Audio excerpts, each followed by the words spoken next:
rest of it. But the first question is, how did you discover your love for stone and stonework? Um, how did I discover my love for stonework? I think.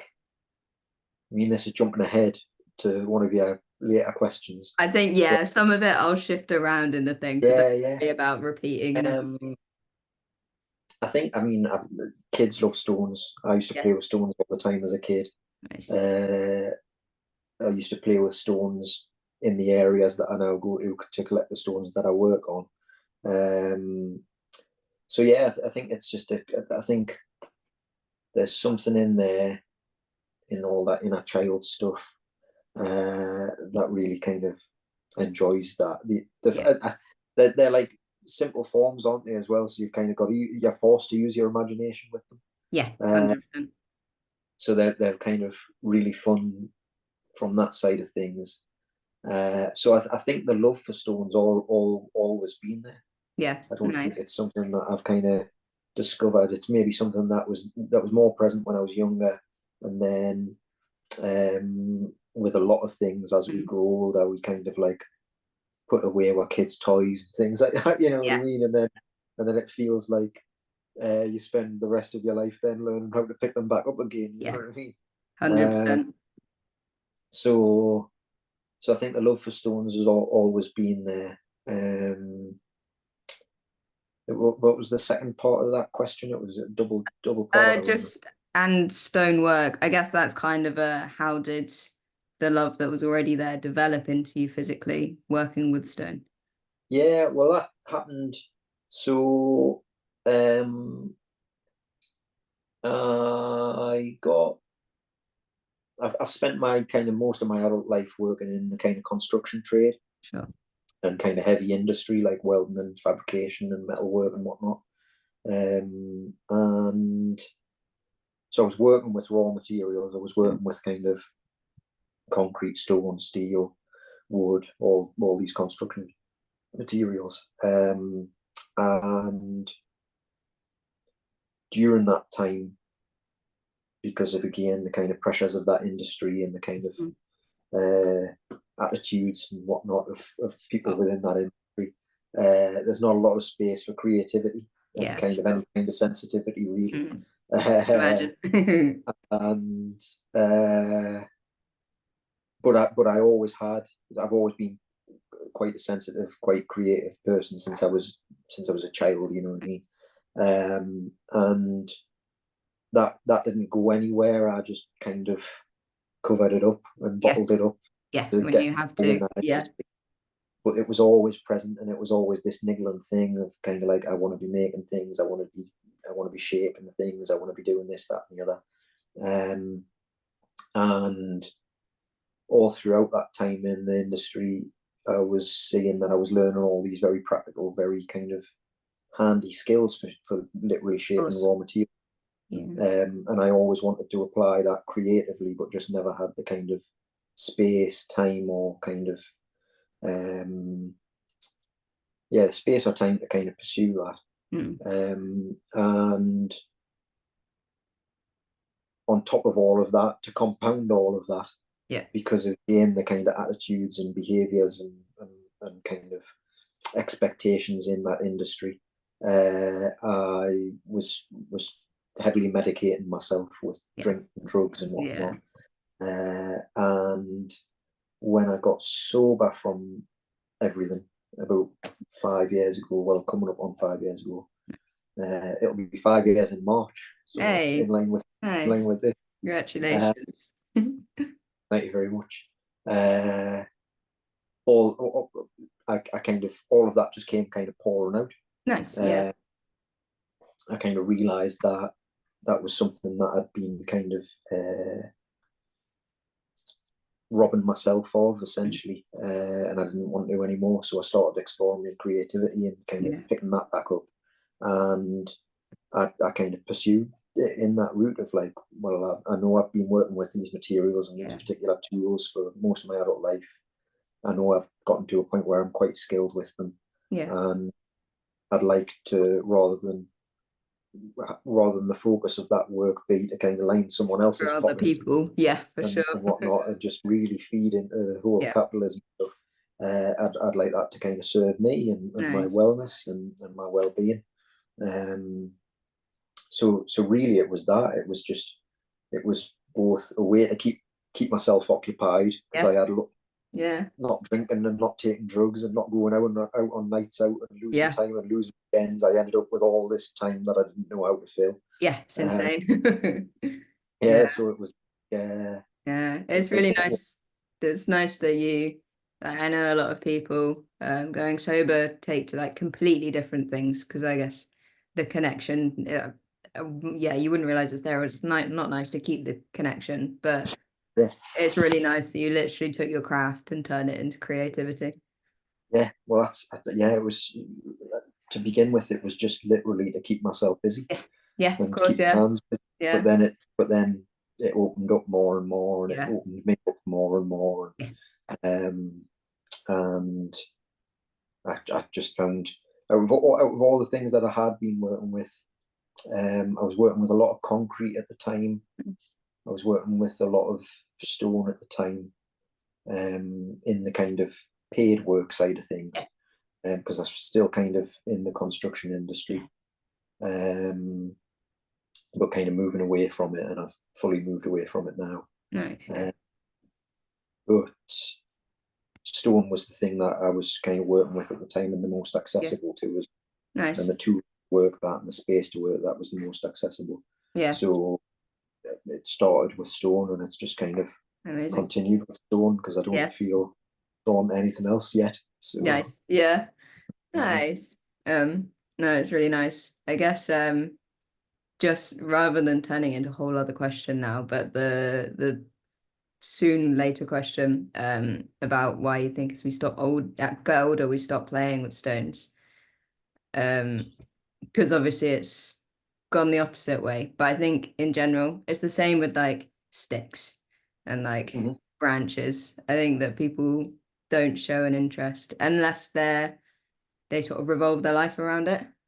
yeah, Like I don't know people interested in nature unless it's something that is part of their hobby or they actively go on walks to sort of interact with nature. But yeah, with stones, why do you think? Just personal opinion.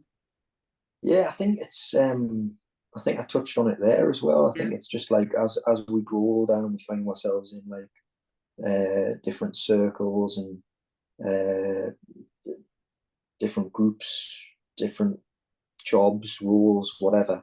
Um, there's an expectation there to kind of commit yourself to certain things and kind of toe Yeah. the line and Yeah, uh, sadly. put away your childish things, kind of Yeah. crap. Yeah. I mean, uh, and I think I think it's a society. I think it's a pressure. It's an external pressure thing Yeah. that we um, give into essentially Yeah. because we don't see that there's any other way. Yeah. And I Nobody's guess no kind of use. Yeah. yeah. I think it's a lot of things across not just this, but across a lot of things. I see a lot of the things that a lot of the choices we make and kind of behaviors we display and whatnot, uh, like across society, in loads of different avenues and levels, all comes back to disconnection for me. Uh, I think disconnection is the root of Hmm. so Yeah. many different symptoms. And I think putting away these things and not playing with them anymore and just not playing full stop, Yeah. Yeah. uh, Yeah. just not play, like the lack of play, Yeah. in adults, Yeah. especially in the West and in our Mm. society. It's just because of disconnection. Yeah. Yeah. We kind of we aren't allowed to continue to play. Yeah. And if we want to, we have to pay to play. Yeah, Literally. So it's yeah. yeah. Yeah. And Yeah. then people will kind of tell us, people will engineer things and create Of things and course. then Yeah. tell us, oh, that is how you play. Yeah. Whereas really, all you need to play is a rock and an imagination. You know what I Yeah. mean? A bit of stone and imagination, Yeah. and you could play 100%. for hours like a kid Yeah. could play. You know what I mean? So I think it's a societal thing. I think it's kind of our culture in the West. I think it's probably connected a lot with that. Yeah. Um, yeah, I think it's external pressures that we kind of struggle to deal with internally. Yeah. So we just succumb to them. Yeah. Yeah. Don't realize the potential. Yeah, yeah. Um, Sort of off the back of saying all you need is a stone in your imagination. Could you explain the process behind sort of your creative style? Less so the technical sort of doing and know-how, but I guess outside of any commissioned work, maybe when you're doing it just for yourself, um, how do you literally come out with these stone sort of products that you have? So for me, it's all kind of tied in. It's a kind of tying in of a load of different things. So Nice. there's the technical and kind of practical side of it, which is the types of tools that I use, or tools that I'm very experienced in from having about half my life spent in Yeah. kind of industrial trades and building trades. So so that kind of dictates the shape of things to a degree, to a certain Yeah. degree. Um, so that's about as technical as Nice. it gets. Yeah. Uh, the other side of things is kind of over the course of the past 5 years, as I've kind of gotten sober and kind of worked on my wellness and whatnot, and kind of worked on reconnection Mm. across all aspects of my life. Over the course of that journey, what's been really helpful with that is developing and learning more about animist worldviews, having more of an animist worldview, and that kind of extends to stones. So there's a lot of cultures that think that stones and rocks and whatnot are what were our oldest relatives Yeah. on the planet. They were grandmothers and grandfathers, and uh, so I want them to have as much agency in the Nice. final product as I do. Yeah. I Nice. see it more as a collaboration, and seeing it like that, and um, I always kind of describe it as I try my best to have as little influence of my own will on the Nice. piece, Yeah. and just let the piece kind of dictate what it wants to be. Nice. Um, and because that's healthy for me, Yeah. because that Course. extends not just to the work, but in my kind of outer life, where I kind of have relationships with people, friendships with people, Sure. kind of just move how I move around in the world. I kind of try to enforce my will on things as little as I possibly Yeah. can, and that's Nice. a lesson that I've learned from these stones. You know what I mean? Yeah. Um, and um, so it's kind of sitting with them for long enough, and just observing them before I even pick up a tool or anything like that. Just kind of sitting with them and spending time with them, Nice. and learning about them from them, Yeah. uh, Nice. and trying to see past what's surface and see kind of what's underneath there, and not trying to overthink it, or kind of, like I say, come in with my own ideas of being like, oh well, if I cut this in this particular way, Yeah. it'll look really cool, and Yeah. if I do this little bit of detail, or I had this line here, it'll look really. So I just kind of sit with the stones for long enough until I start to see the actual, just really simplified shape that's already there, the Nice. kind of planes and the angles and the edges, um, and the scoops, and just the kind of smooth shape that's there, Yeah. hidden under the rough. And Nice. then I just use the stones to exaggerate that and bring it out, really. Yeah. So I don't really make any decision making on what shape they're going to be. the shape's already there. I've just got to sit with them long enough until I see it.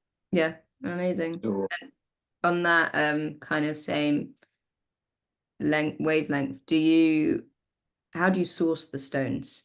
Like, again, is it completely random? Like, I know, like DJ Shadow, for example, when he's making a new track, just goes into his basement and pulls out a record, and there's sort of no thought process behind what he's pulling out. He might have never heard it before. I wonder if it's the same. Pick it up off the yeah, street. well, yeah, it's like, I mean, kind of learning about the animist stuff and kind of developing that in myself as much as Yeah. a Western man possibly can. You know what I mean? I knew that I didn't want to be buying lumps of stone to be working on. I didn't Nice. want to be kind of feeding into that and kind of that kind of whole thing. Yeah. Because then if you're buying lumps of stone, more than likely they're coming from a quarry somewhere. Sure. And Yeah. the ethics of that, I don't Yeah. know. Like, You go beyond, deep. Yeah. I mean, I've done commission work on pieces of stone that kind Sure. of I've had supplied to us from people that want that piece done or that want that Yeah. particular piece worked on. Like, that's if that's the way they want to do it, that's cool with Yeah. me. You know what I mean? That's their choice. Yeah. Of But my course. own personal choice, I'm less inclined to kind of buy any kind of quarried stone Yeah. and work on it myself. So the choice I'm left with then is kind of foraging for stones. Nice. So what that looks like is going down to the coast, going on river walks, going up in the hills, and just walking for long enough till I find an area that looks like it might be interesting, or I feel some kind of pull towards.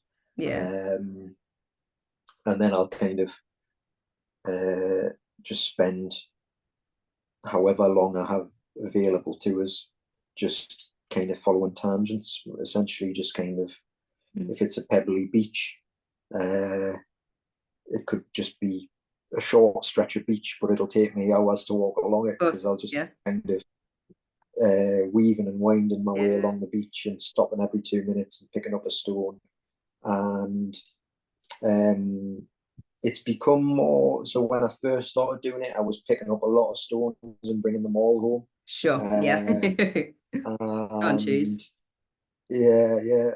I've kind of realized that I realized if that continued, I'd have just an absolute cave of my own making, and I wouldn't be able to move. Yeah. And so partly due to that, but also partly due to just kind of learning more about the geology and what's actually kind of interesting or odd or peculiar.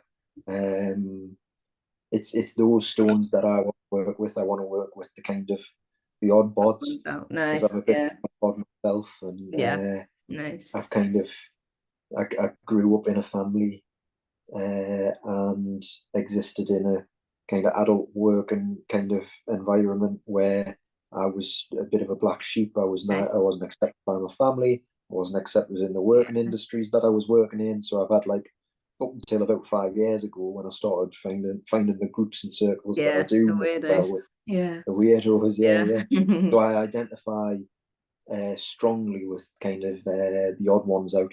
Nice. So that's kind of what I'm always kind of keeping my eyes open for when I'm on a beach, is like whether it's an particularly odd shape or a particularly odd size compared to the other pebbles on the beach, or colour or pattern or tone, and that's developed more and more now, where you've got no choice when you start working with stones but to learn a little bit of geology. You know, of course. I don't know a ton, but I know a bit. And you'll start to see a particular type of stone. I might know what it is. So I might see a septarian nodule, which is one of my favorite types of stones. I might see that on a beach where there's no more of that. Nice. It's odd for it to be there.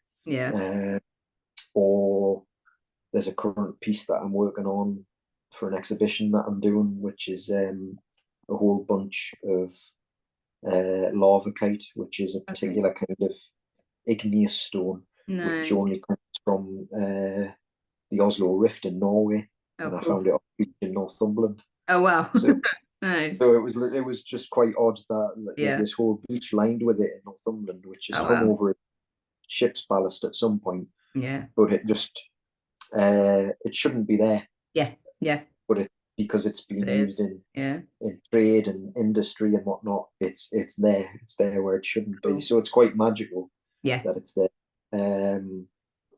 And it's for me, that's what I'm looking for. I'm looking for the odd ones out. I'm looking for just whatever catches my eye, and I'm not doing anything. I'm not kind of going anywhere being like, I know there's this particular kind of stone in this particular kind of place, so Yeah. I'm going to go there and I'm going to get it. It's just happy accidents and whatever wants to arrive. And I just kind of, I'm just led by intuition with it all, really. Nice. Again, so in the gathering of the stones, just like in the shaping of the stones, I'm trying to strip as much of my own will out of the process Yeah. as possible. Let the Uh, stone choose you rather yeah, than you choosing the stone. yeah. Kind of, I was gonna save this question till last, but it's like too perfect. Do you have a favorite type of stone? And you kind of already touched on, I was gonna expand and say not necessarily like a geological kind of definition of the stone, but Mm. yeah, just a favorite type of stone. Yeah, there's my favorite. I mean, my favorite type of stone would probably have to be the one I mentioned, which is septarian nodules. Nice. They're they're just wild. They look Yeah. quite chaotic. I'm gonna Uh, Google it while you're explaining this. yeah, yeah. Um, they're quite chaotic looking, quite primordial looking. When they're polished, um, you can get ones that look like dragon's eggs and Yeah. things like that. But I tend to go for more of the fragmented pieces, and when you get them Yeah. fragmented pieces, you can kind of see in some of them like they almost look quite sigil like. Yeah. Uh, Mm. and for me, there's something about that. There's some, especially in this kind of practice where I'm trying to strip as much of my own will out of the practice Mm. and just listen to what I'm being told or kind of see what I'm being shown. The fact that these particular stones have markings in them which once polished can kind of look like sigils, Yeah. it feels like to me that there's some kind of deeper language in all of that, Yeah. Yeah. Yeah. that's trying to be communicated. Yeah. And Yeah. again, that's providing me with a symbol or a language that I can then project my own thoughts, feelings, Yeah. imagination, emotions, kind of ideas onto, and kind of work with that as well. That feels like it's going to be a much longer format practice, is Yeah. kind of learning the It's language of this particular kind of stone. But yeah. there is something quite magical about septarian nodules, so Yeah. I'd have to say they're probably my favorite. Yeah, Yeah, nice. And it's nice as well because like the whole theme of the zine is stones, drones, and noise. And like mm, noise in sort of my mind is everything that isn't sort of something formed for you to listen to. mm. Like hidden noises and hidden sounds. So Yeah, yeah, the language of stones is kind of in my mind, sort of comes into that. yeah. Yeah, Mm. nice. Let me um I think yeah, this goes on night. I'm muddling up all the questions. This one goes on more nicely after that. And I know where you are in the Northeast. There's a rich history. I don't know a lot about it, but one of my good friends is from Newcastle, and he's got a lot to say about the sort of mythology and folklore of the land up there. And I know I read that you have a deep connection with it as well. Mm. And how further than what you've already said about sort of the stones talking to you, but how does that influence your work with stone, the mythology and folklore? Because a lot of the submission pieces I've got have often been sort of about standing stones or subterranean sort of caves, or but yours is actual physical stones, which is really different to all the other submissions that I've had. Yeah, I mean, stones, polished handheld stones in the form of like polished axe heads and whatnot. Yeah, They're the oldest. They're the oldest form of currency. They're the yeah, oldest of trade course. goods. Yeah, We were exchanging polished jade and polished stone heads and axe heads and whatnot. yeah, Uh, Tens of thousands of years ago, if not hundreds of thousands of years ago. Um, so along and running alongside that have been all of these cultural mythologies and bits of folklore and whatnot. yeah, And the fact that you've got me sitting here today doing polished stones, of course, handheld yeah, stones, and some of the mythologies that we've got in the world are still present today. You know what I yeah, mean? They've been they've both, so polished stone and mythology have been, or just any kind of sculptural stonework and yeah, mythology and folklore have been a through line yeah, and of course. been kind of running alongside us as Mm. humans as long as we've been around. Yeah, So it's a kind of, so they all kind of exist together in the same space and kind of weave together. How I kind of tie it all together in my own practice, the kind of mythology and the folklore and whatnot, and the stonework. Um, it's kind of, yeah. I mean, they're the kind of foundations of my personal well-being and my yeah, practice. Essentially, nice, um, is so I work with stories and myths and folklore from a kind of mytho-poetic lens. nice, Um, so I'm approaching them, asking questions of stories and treating stories like they're living things as well. nice, So I'm going into old mythologies, and I am I am seeing myself in those stories. So I'm seeing where I identify in those stories.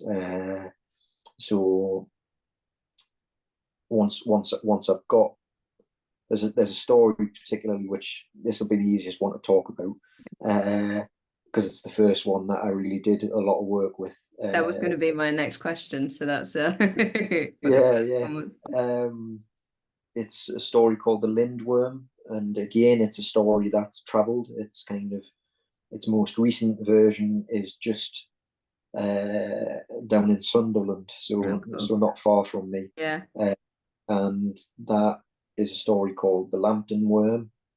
If you track it back in time, it goes up to Northumberland and goes to Bamborough, oh, where it nice, was called the Laidley Worm.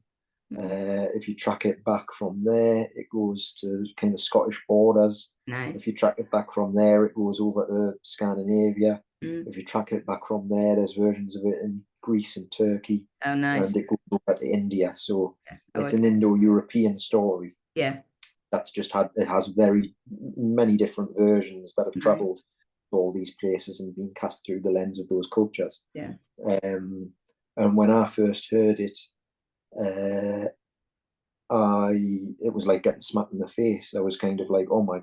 At that point, I'd been sitting in a lot of 12-step recovery meetings, and I'd listened oh, to other people talking about their own stories, and I could identify with them to an extent. yeah, But there was something about hearing this mythology, and mythologies are very human stories. yeah, Uh, they've all been passed orally and filtered through the life experience of yeah, people for millennia.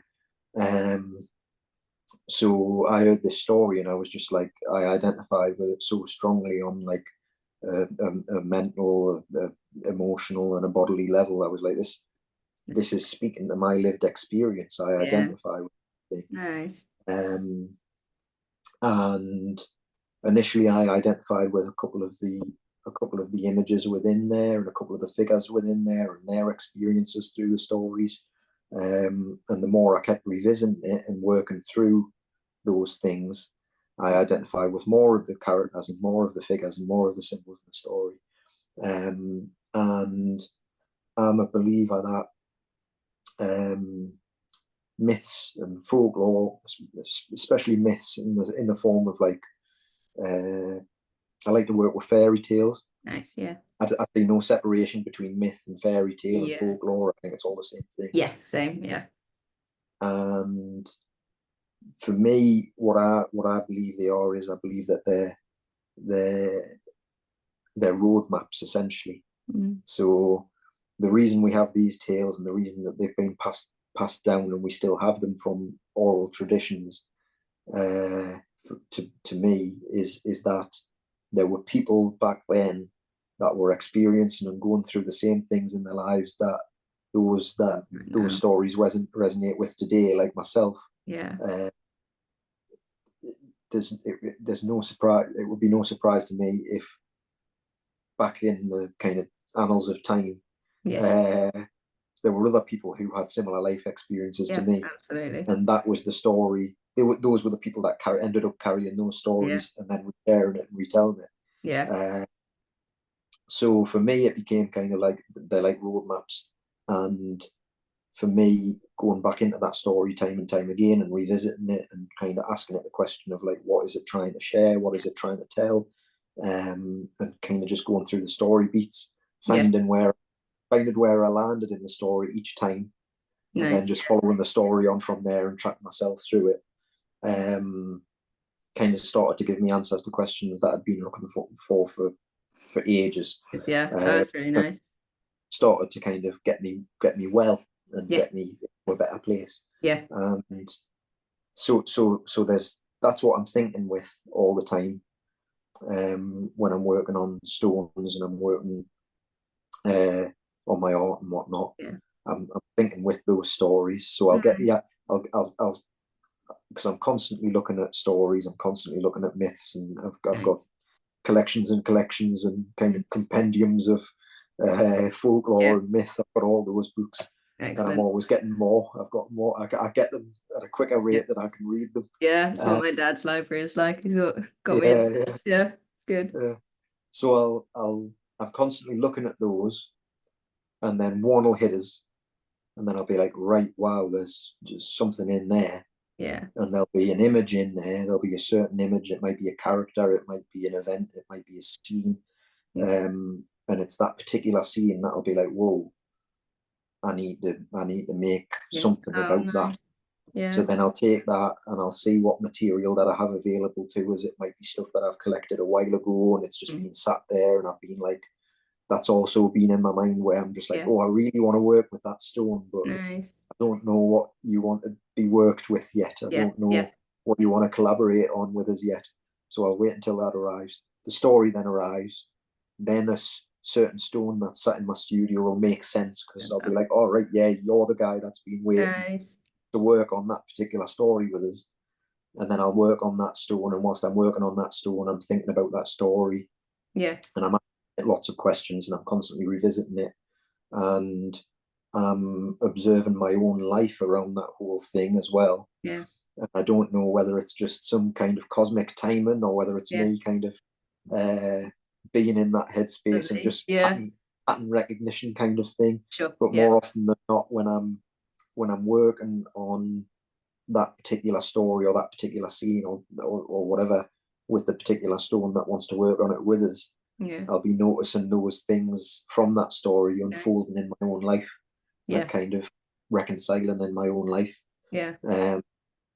So I don't know if that ties back in with the question or not, but absolutely. It's all kind of interwoven thing, interconnected thing.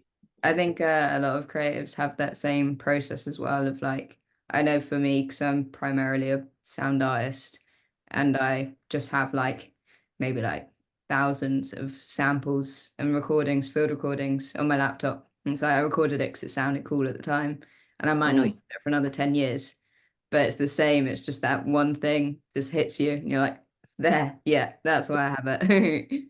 It's really nice. Cool. Nice. So my final question, big one. in general, I don't think people consider stone to be much of a finite resource because we're surrounded by it and it's always been used, and almost everywhere you go, something is made out of stone. Um, but considering the gradual destruction of the planet by us, um, how would you like to see our relationship with stone evolve and adjust in the future? Mm. Um, I don't know whether it's specific to stone, Mm, but I feel like our attitudes towards a lot of things could change. So, and again, I think this ties in probably with kind of uh, the more kind of animist worldview that I've adopted. of course. Is kind of everything everything exacts a kind of price Yeah. essentially, and not a kind of monetary price. Yeah. Uh, I think kind of giving thanks and giving gratitude and whatnot, and practices of kind of gratitude Yeah. are really important. Mm, And I don't think, I mean, I'm a recovering addict, so I spent a great deal of my life in a kind of take kind of sure. mindset, and the way our society's kind of set up with through capitalism and whatnot, Yeah. we're in that same take kind of greed mindset. Um, and so yeah, I think kind of stepping back from that and not wanting to participate in that as much as possible. Mm, For me personally, mm, uh, has made me more grateful for the things that I have got and I am given. mm. And I see, like I say, when I'm walking down a beach, sometimes I'll pick a stone up and it'll not be one that feels right to take, Yeah. or it'll not feel like there's much to work with Sure. in that kind of relationship there. But in the way that I work with stone, it might not be the right kind of stone. Yeah. But I don't see that stone then as being any less than the ones that I do take. Nice. Uh, Yeah. it's just not appropriate for the kind of work that I'm doing with stones, Yeah. and the kind of work that stones want me to do with them. You know what I Yeah. mean? But it also uh, kind of stood out to us enough for us to pick it up and have a look at it and kind Sure. of Yeah. spend some time with it on a beach. Um, so I think in terms of how would I like to see things changed, I think I think um, more of that kind of relationship with materials, Mm. kind of finding materials that have a particular shape to them to begin with and working with that shape rather than us trying Okay. to kind of dictate what Yeah. it's going to be and decide, right, well, I'm going to chop this here and chop that there. It's Yeah. like more kind of beauty making. Mm. Um, and there's like a couple of sculptors that kind of really inspire me. Mm. Um, Isamu Noguchi's one, JB Blunk's another, Thaddeus Mosley's another, and these guys all kind of work with raw materials and found materials as Nice. well. Thaddeus Mosley and JB Blunk mainly work in wood, Mm. um, and they themselves it's JB Blunt. Well, Samu Noguchi was American, Japanese American. JB Blunt spent a lot of his younger years over in Japan, Nice. and I think the way that the Japanese work with materials, um, when they're trying to just bring out the beauty of the material, Yeah. uh, and again their culture through Shinto Buddhism and stuff like Mhm. that, they've got a lot of animism going on over there in Yeah. that. A lot of respect. Uh, Yeah. and I think we've got a lot to learn from that kind of craft and that kind Mm. of way of being. Um, and that kind of closeness with material, closeness with nature, and Yeah. the respect for the material. I think we could respect the materials that we use a lot better. Yeah. And I see a lot. I spent time in the construction industry over here, so I saw it at its worst. I saw how wasteful it was. Yes. Yeah. And it's not great, and it doesn't lead to good practice, and it doesn't lead to sustainable buildings, never mind sustainable practices. Of course. Yeah. The kind of buildings that we throw up in the West now are full of issues and full of problems. You know what I Yeah. mean? We have people living in damp houses and all this kind of stuff because they're Yeah. just not being taken care of. And Yeah. people would argue that and be like, oh yeah, but it's the older houses that tend to have the damp. And it's like, well, yes, that's partly true, but it's because we've lost the kind of trades and the skills that we would have once known Yeah. to kind of upkeep Yeah. those things. And those kind of more traditional crafts now are kind of they're seen as quite pricey or too expensive or Sure. too slow or not efficient enough, you know what I Yeah. mean? But I think that, I mean, there's you can't really argue it, you know what I mean? Yes, Yeah. the traditional crafts and the things that they produced were far more beautiful. Yeah. Yeah, Yeah. they might have took more time and Yeah. be a But bit more involved. form and function don't have to be separate. Yeah, It's- yeah, and it's yeah, it's I think that's something we could kind of return to, really. Yeah. And again, that comes back to kind of what I was saying at the beginning as well. It's just another kind of symptom of disconnect. Yeah. Absolutely. And I see everything in my life, the way that I'm looking at the world now. Every little issue or every big issue, Mm. I just can't not see this interconnected web that all Yeah. leads back to disconnection. Yeah. I feel like I say with that stuff, there's this sense of like we could return to ways and practices, Yeah. uh, and reconcile with those things, and find ourselves in a much better and healthier and not just kind of holistically healthier kind of place in the future Absolutely. Yeah. if we were to return to those kinds of things. Yeah. Uh, but Mm. yeah, so yeah, that's how I'd like to Yeah. see things. Yes, Really. absolutely. It's nice as well because I think, like, personally, I think it's slowly, like really, really slowly going that way again. Only in the last, oh, I guess since COVID. Yeah. I know being sort of Cornish down there, there's this sort of rebirth of, yeah, more uh creativity and yeah, function sort of coming together to do something rather than them being separate. And like even like the local councils sort of putting money into local makers making things rather than putting the money into people visiting. And I guess it's different anywhere outside of London. Yeah. That could be the case. They try and keep it local, but obviously with London sort of running England and the UK, it's Mm. different. Yeah, yeah, yeah, Yeah. yeah. I Yeah. think yeah, maybe. I mean, yeah, that's again that kind of like. I mean, that's another tangent to explore in itself. Is like Yeah. the decentralized kind of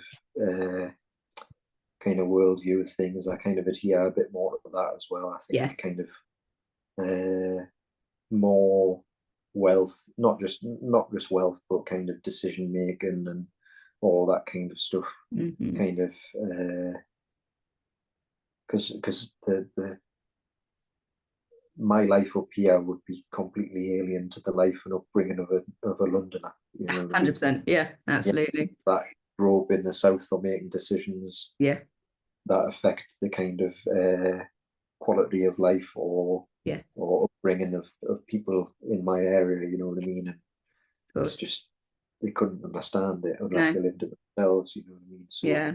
There's also uh, no desire to, I think, for a lot of yeah, I know, like, whenever, because I'm moving back to Cornwall next year, telling people in London, sort of like, what are you going to do there? Like, nothing going on there. So there's so much Yeah, more going on there than London. You just, yeah, people yeah, outside of London don't realise yeah. or And care. again, that again another symptom of disconnection. Yeah, It's like yeah, yeah, it all for me. It all comes back to disconnection. So yeah, in my life, I'm always looking a bit like in my practice. I'm always looking for because I see my life as my practice and my practice as my life. yeah. It's Uh, nice, lucky. and I'm always looking for where the disconnections are and Sure. how to reconcile with those disconnections, how to reconcile with that, how Yeah, to find more no, connection. So connection with material, connection with kind of best practice in the mm, sense of like, how can I respect this material? How can I of work with this material? How can I bring out the kind of beauty in it that wants to be shown? I think if that could be applied to kind of how we work with just materials in general, yeah, uh, that would be kind of a great thing for everyone. yeah, absolutely. Yeah, nice. Oh, wicked. That's a Yeah. very nice answer. Cool. Well, do you want to say anything else to